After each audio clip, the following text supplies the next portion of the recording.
திருமங்கலம் தொகுதி எம்எல்ஏ யார் இருக்காங்க? இப்போதைக்கு வந்து உதயகுமார் தான். சரி, நாங்கள் போன இடத்துல ஃபுல்லாக திரும்ப உதயகுமார் தான் வரணும்னு சொல்லி எல்லா மக்களுமே சொல்கிறாங்க. ஆமாம், பெரும்பாலும் அதுக்கு என்ன காரணம்? அப்படி என்னென்ன பண்ணியிருக்காரு? அவர் நல்லா செஞ்சுருக்காரு எல்லாமே. என்னென்ன பண்ணியிருக்காரு? சாலை வசதி பண்ணி கொடுத்துருக்காரு. அதே மாதிரி வீடு மேலே எளிய மக்களுக்கு வீடு கட்டி கொடுத்துருக்காரு.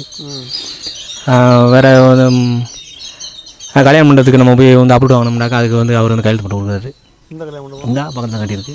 பொது புதுசா அது மாதிரி திட்டங்கள் நிறையா வந்து கொண்டு வராரு.